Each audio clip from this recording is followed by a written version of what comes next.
Tantor Audio, a division of Recorded Books, presents The Intelligent Gardener, Growing Nutrient-Dense Food by Steve Solomon, with Erica Reinheimer. Narrated by Matthew Boston. Publisher's note. In this audio edition, you will hear references to figures and worksheets present in the print and ebook formats of the book. Kitchen gardens come and go with the prosperity of the times. During times of emergency, when vegetables are scarce, they become a necessity, and everyone who has access to a small piece of land should feel under obligation to plant a garden. The farm garden is particularly important because it is possible to produce so much food for so little effort and with no additional fertilizer. During times of low prices, when farmers' cash is scarce, the properly planned farm garden can supply 75% of the food energy which he would ordinarily buy. This, with what he gets from animals and poultry, should carry him through any emergency. Subsistence farming is a system of vegetable crop production so fitted in with the production of poultry and animal products, including sheep and wool for clothing, that the family can grow everything it needs on the land without selling anything. This owner then depends on day labor for sufficient cash income to satisfy his extra needs. It is a system whereby a family can make a living instead of going on to relief when wages are low and work is scarce. It helps a person to maintain his self-respect, even though he may be out of work. Victor Tietjens, Vegetable Crop Production, circa 1942. Preface. Erica Reinheimer. I am a neighborhood soil analyst. I help gardeners grow more nutritious fruits and vegetables. I collect soil samples, send them to a lab, analyze the result, then supply and mix the organically approved minerals the soil needs. It's a simple, straightforward small business. Because the result is very effective and my services are not expensive, my customer list grows steadily. Gardening has been my calling. I like the listening part. I like sitting close to the plants in the morning, being with them, connecting. Understanding how minerals contribute to the garden has deepened that connection. I can't see or smell the minerals, but after soil testing, I know what elements are there and what has been done to balance the minerals. The intuitive, listening part of me operates even better now. Like other neighborhood soil analysts, I started helping others after seeing the results of soil mineralization in my own garden. The food from the garden suddenly became even more tasty than it already had been. The garden was far more productive, too. Even my green beans, yes, green beans, became flavor-packed delights. My own produce is now so much more flavorsome that I am disappointed in the taste of the organically grown veggies at our local farmer's market. I even grew great-tasting tomatoes in a cabbage summer. Geez, this is so easy compared to the other efforts I have put into the garden, I thought. Every gardener should be doing this. I began gardening with compost 30 years ago, and I still use it. I still advise starting a new garden by applying compost. Good compost improves tilth, adds air to the soil, holds water, and fosters life. Great stuff. In those early years, I realized something was lacking, but I didn't know what else the soil needed, if anything, and I didn't know what was in the compost. So I added more compost. Is it any wonder it usually takes years and years to get a garden really going? Later, I began using soil tests. This worked better, but I didn't fully trust the recommendations I was getting from the lab. I used the results as a guideline and tried to guess at what organic materials my garden needed. Then I discovered the art of soil mineralization. Now, for the first time, I have an effective system for converting land into garden. Now all plant nutrients are abundant and available in the right proportions. Now I have really superb results. Mineral balancing provides a great foundation for compost to work and for the soil biology to thrive. Foundations are a great place to start. Putting minerals into soil guided by a soil test is no guarantee that the plants will be able to access them, but it is certain that if the minerals are not in the soil, or in foliar sprays, The minerals will not be in the plants. All the other parts of gardening are just as important. There is a famous aphorism which says, "Growth is controlled not by the total amount of resources available, but by the scarcest resource." Please, let the scarcest resource be something like the gardener's time, not some bit of mineral lacking in the soil. I am fortunate to be in the vanguard. I expect that balanced remineralization will soon be commonplace in backyard gardening. It works so well that if you'll just give it a try, you will wonder why you didn't do this before. Your plants will thank you, and your family will thank you. And if you become a soil analyst yourself, your neighbors will thank you. Skepticism is a healthy attitude when it comes to taking garden advice. As a relative newbie in 1977, I was avidly reading back issues of organic gardening magazines, going back to the time of J.I. Rodale. I confess I developed a certain amount of arrogance because I used the organic method. About the same year, Steve Solomon was homesteading in Oregon.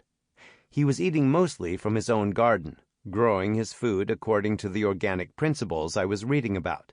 But he did not become supremely healthy. At times, he says, he felt like an old man. He was in his late 30s. On this diet, the condition of his teeth worsened greatly, and he began losing them. Of necessity at that time, Steve's diet was mostly his own organically grown vegetables, but his soil was seriously lacking certain minerals and was hugely overdosed on others. Pretty standard. We see imbalances in every soil we work with. Consequently, the taste and nutrient density of Steve's vegetables were far from what they could be and needed to be for him to be healthy. Most home gardens are not all they could be for the same reason. But most home gardeners do not make the majority of their diet come from one piece of imbalanced soil, so they never find this out. Steve will tell you how he came to gradually discover how to effectively mineralize soil and how he thereby restored his health. Steve Solomon is the right person to be teaching this art. His late wife, Isabel Moser, practiced nutritional medicine, and by their association and common interests, they connected the health of our soils to the health of our bodies. Steve is the chief architect of the Soil and Health Online Library, one of the great repositories of soil and nutrition on the planet. He has the unique talent of being able to notice the obvious, while the rest of us are just taking things for granted. The connection between the place we live, the climate and the soil, the food we grow and our health seems obvious, but only after it has been pointed out. I first encountered Steve through a mail-order business he started, Territorial Seed Company, then through his book, Growing Vegetables West of the Cascades. In that book, Steve concentrated on the unique advantages and challenges of gardening in the Pacific Northwest. By focusing on one distinct climatic region, he not only made the book more relevant for gardeners in Cascadia, but firmly planted the notion that all gardening is local, and that all gardening advice should be too. It is up to us readers to see how an author's ideas relate to our own locations. So much of good gardening is about appreciating the unique potential of your garden's climate and soil. As you listen to this book, you will find insight and advice that will further your understanding of your own situation. This is why this audiobook is important, so that you may see your own garden with increased depth and clarity. This audiobook is for gardeners and homesteaders. It uses organic methods, but it widens the scope of organic gardening to include some of the best techniques used by today's certified organic farmers. The result is better, more productive gardens, more nutritious food, and the best-tasting vegetables you have ever eaten. Erica Reinheimer, 2012. Introduction. North America wallows. Doctors, dentists, hospitals, clinics rake in money. The costs of an ever-growing fraction of the population requiring care and/or supervision are sinking the economy. Australia follows blindly down the same path, a few steps behind. But I'm not talking about money here. It's unnecessary suffering that concerns me. Maybe more than that, it's the ever-lowering quality of daily life. We've known the remedy since the 1930s, but have not yet applied it. The simple fix, grow nutrient-dense food, is not mentioned, while powerful interests profit from the current farming system. They're conscienceless apologists. The most credentialed scientists money can buy spew convincing statistics and cite carefully front-loaded peer-reviewed studies. Consequently, the public mind is enormously confused about what constitutes a healthy diet, about differences in the nutritional value of foods, as well as about the worth, or lack of it, of the attractive-looking but nutrient-poor foods being offered them. I assume you already are concerned about what food does, or doesn't do, to make you healthy. You are seeking better answers. You are seeking better food, and almost for sure, you are uncertain. But perhaps you are not confused.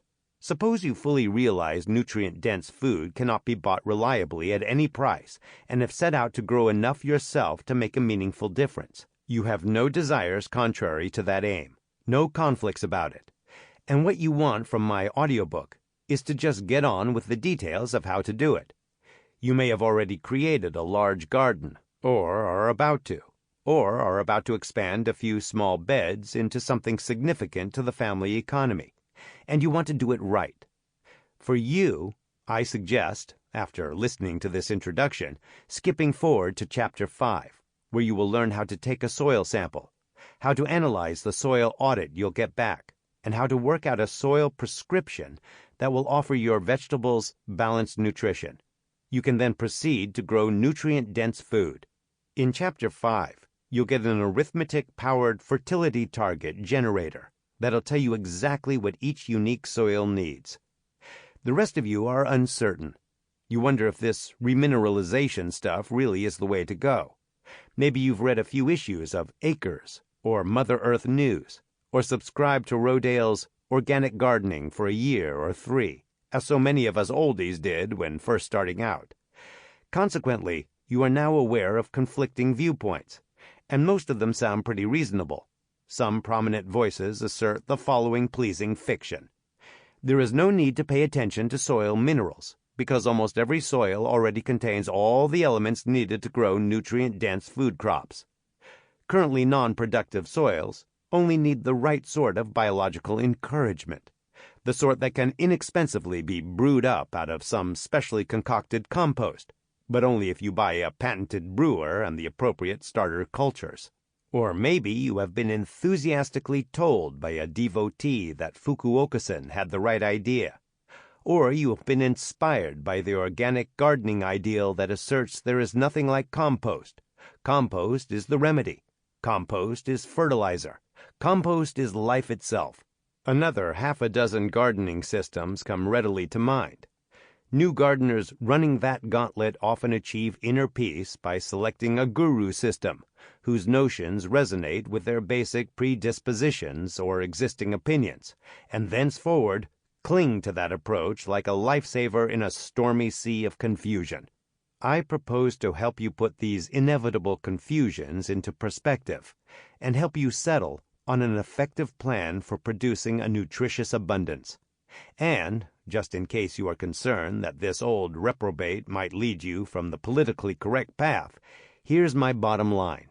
When a soil is very far away from offering plants an abundant and balanced supply of minerals, if key plant nutrients are nearly missing or way out of proportion, then the food it produces cannot be nutrient-dense.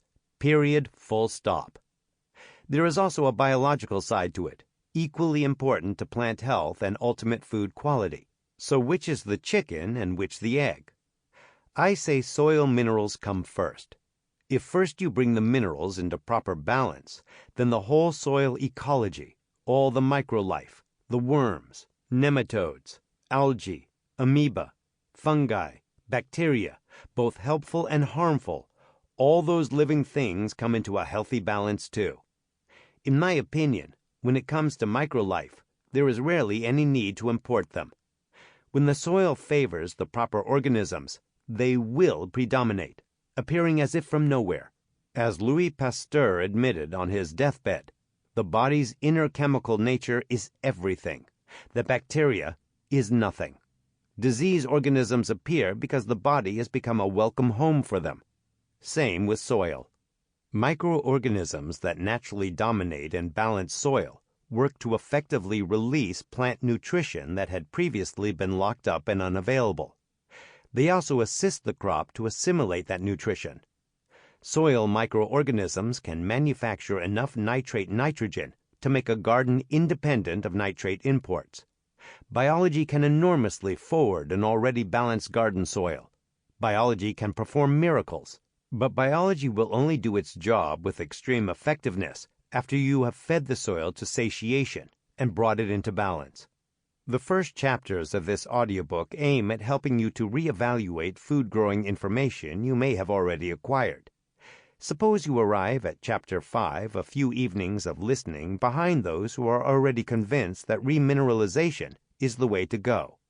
Once you're a bit softened up by my passionate prose, what are you in for? First, you will be asked to get an inexpensive soil test.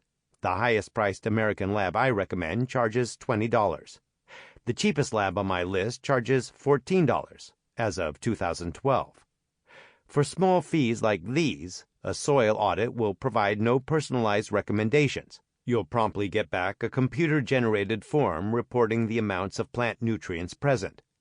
With this audiobook's help, you'll be able to work out a list of soil amendments targeted at bringing your soil into balance. It's a matter of applied arithmetic made simple. First, you'll learn which mineral elements your soil needs, and which of the many possible OMRI-listed Organic Materials Review Institute materials to use to make that happen effectively. Then I am going to explain how to make effective compost. I've been making compost for 40 years now. For the first 35, I didn't get the kind of terrific results the old-timey organic gardening books led me to believe I would inevitably achieve. Maybe I can help you skip over those 35 years of practice. So, what are you getting into if you choose to remineralize? In short, several years of rapidly improving results until you achieve a high organic matter level and the best mineral balance your soil is capable of. The specifics of garden remineralization vary with location and circumstance. The goal is pretty much the same, but the route varies. Chemically, soils can be extremely different. Almost all of them are out of balance, at least to some degree. The majority of soils seriously lack essential plant nutrients, and it is not unusual for soils to have nutrient excesses, sometimes really big ones. How much time, material, and money it may take to restore missing plant nutrients or to reduce excesses varies. Some soils cannot hold on to large quantities of plant nutrients, so they can be transformed rapidly by the application of small doses. This facility to be easily transformed also allows soils to untransform equally rapidly, which is a major obstacle when it comes to growing nutrient-dense food. Other soils, heavy soils in particular, can soak up a great deal of plant nutrition, so it can take a larger quantity of soil amendments applied over several years to get the levels you want. But you will not have to wait several years to see results. Not at all. Unless you already have a magnificent garden and trying to upgrade, it is like gilding the lily. Remineralization will bring immediate, major, massive improvements. Even if you are a new gardener or are starting a brand new garden, you will start having excellent results the first spring, maybe terrific results if your soil did not start off too far out of balance. Soil minerals are strong medicine. Even garden stalwarts like dolomite lime are powerful amendments. And there are few things more important than a food garden. So, can you trust the advice of someone who does not possess an advanced degree in horticulture or a license to prescribe? About the author. I have spent 35 years making erratic progress at fending off disease through dietary reform. So far, I've managed to keep 2 steps ahead of the piper. I also treasure personal independence. After 4 years of serious suburban backyard food growing, I decamped to an Oregon homestead. I've lived that lifestyle for the past 35 years. Homesteading suits me well. I spend as much of my time and energy as possible pursuing my own interests and aspirations. I can't help but protest when forced to pay attention to things that do not interest me. In other words, I never successfully work for someone else without soon becoming terminally bored. In a similar way, I find formal education irritating, a waste of my time that could have been better spent on self-directed study. I did manage to achieve a right and proper Bachelor of Science in Education, in history, from a certified state university, but it took me 7 turbulent years of starting, quitting in disgust, and then restarting 6 months or a year later. The cycle repeated several times until I realized the process was never going to be enjoyable or personally meaningful, so I just got on with it to get the degree as quickly as possible. I have no formal agricultural training. I had no formal business education either. Yet in the 1970s, I managed to bootstrap, with next to no starting capital, build up, and then sell a thriving book production business. No one exactly taught me how. I just picked it up through my dealings with tradespeople and customers. High school inorganic chemistry was one schooling experience I do value. If I had not learned, honestly learned, inorganic chemistry in the 11th grade 55 years ago, I don't think I could have written this book. Happily, because I did learn it, I can explain the subject at hand in a way that won't require you to know chemistry or even high school math. When I went into the mail-order seed business, I found myself dealing with qualified agronomists and plant breeders who were amused to hear me spouting half-baked ideas acquired from Rodale's Organic Gardening and Farming magazine. Their bemusement prompted me to do some serious study of horticulture and agronomy on my own. I think I did pretty well for an amateur. I do have some agronomic lacks. I do not know organic chemistry, so the intricacies of plant physiology at a chemical level and some of the more complex soil chemical reactions are beyond my comprehension. On the other hand, I have 40 years of hands-on, serious food gardening experience. The modifier serious means that I attempted to make vegetables a majority of my diet, and I've been teaching others to garden better since 1979, when I wrote the, admittedly primitive, first edition of Growing Vegetables West of the Cascades. If you want to do some serious gardening, I can help you. The art of remineralizing soil to increase nutrient density was developed by independent biological farm advisors working in the tradition of William Albrecht, a pioneering researcher in the relationship between soil fertility and human health. Farm advisors can acquire lifetimes of experience in a few short decades by analyzing other people's soil and seeing the results of their advice. The bibliography lists a few books written by people who were highly successful at this. I have had the opportunity to chat with a few of these guys, which is amazing in itself because, boy, are they busy. They travel widely, and they hang around with big farmers who spend, and hope to make, big bucks. Fortunately, there is at least one advisor, Michael Estira, who does focus on small growers. Michael wrote a book, The Ideal Soil, that gives amateurs a simple way to analyze their garden soil without having years of experience or a degree in horticulture. It is a mathematical system that adjusts the proportional relationships that should actually exist among plant nutrients. The method allows the amateur to know, about as well as any practicing biological farm advisor knows, how much of each plant nutrient should ideally be in their soil. These ideal plant nutrient targets are compared to a soil test report that shows the amounts that actually are available to plants.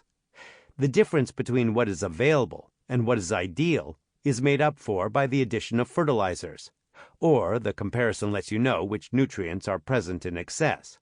Easy peasy. The approach has one other powerful attraction. When you achieve the ideal soil, you should also achieve the highest possible nutrient density in the foods you're raising. A few years ago, Michael began participating in Soil and Health, an internet discussion group I moderate. I had never before thought that such precise soil balancing needed to be applied to the home garden.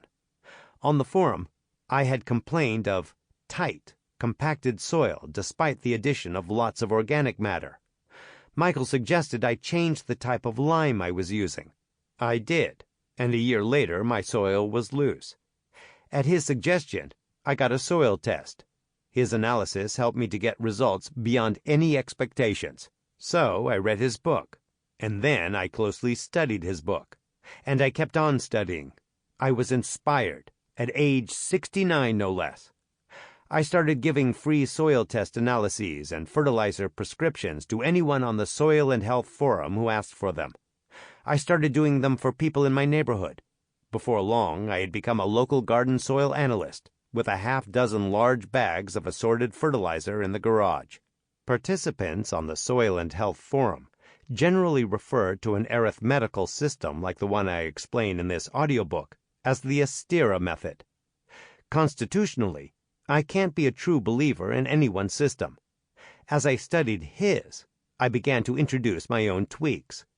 To his great credit, Michael himself isn't a true believer in his own method. He freely states that his targets and the proportionate relationships that generate those targets are educated, inspired guesses.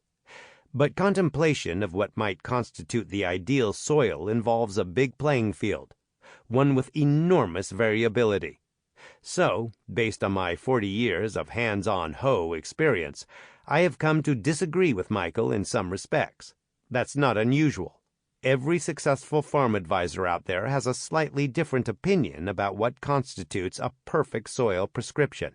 When people apply the art of balancing minerals to an existing garden, they are often inspired in the same way Erica Reinheimer was inspired, in the same way I was inspired. Some of my listeners will soon want to help their whole neighborhood, and thus it is that I foresee the birth of a new helping profession, the neighborhood soil analyst. It's a micro-business requiring investment in little more than a dozen or so farm-sized bags of plant nutrients and an accurate scale. A soil analyst assesses a garden, orchard, or field, takes soil samples, and sends them in for analysis, works out a soil prescription, supplies the fertilizers, if only a small garden is involved, and provides consultation as needed, all for a modest fee. If a few hundred people start doing this because of listening to my audiobook, I'll be proud of myself for having written it. If a few thousand start, it will be a major social transformation because tens of thousands of people will discover for themselves that health really does come from better nutrition. Good health and good gardening to you and yours. Steve Solomon, Tasmania, 2012. Chapter 1. Why Nutrient-Dense Food? Would you be skeptical if I told you people could normally live past age 100, die with all their original teeth, be in sprightly enjoyment of life up to their final weeks, and all this could happen if only we fertilize all our food crops differently? Skeptical? Most people think I am harmlessly mad. How to achieve and maintain health is a scary, important topic. People get upset when health opinions they believe to be facts are challenged. I've not found it easy to change health-related or disease-curing opinions, not even with statistics. I've got plenty of numbers supporting the case that eating nutrient-dense food produces long life and good health, even extraordinarily long life and unusual good health. But scientists for hire can always out-statistic an amateur, and people these days have been made so insensitive to facts and figures, it is pointless using numbers as a tool to convince. When I contemplate that long chain of utterly brilliant people who since the 1930s have all failed to convince the world that health equals nutrition divided by calories, well, if they all failed, what chance have I? I am no scientist. I am not a lawyer. If convincing is needed, I think the very best thing for me to do is to relate my own experiences and observations. I was instantly hooked by my first vegetable garden. The activity itself was calming and centering. These days I'd use the term balancing. It made me smile. Gardening still makes my heart sing. I can't give you a credible explanation for why it does that, but for an incredible one, I'd say it's a relaxation technique for karmic warriors on long service leave. After 40 years of serious food growing on 5 different soils in 2 quite different North American climates, and on 2 soils on a remote South Pacific island, so unique it's almost a nation unto itself. One thing prominently stands out. My average... Sample complete. Ready to continue?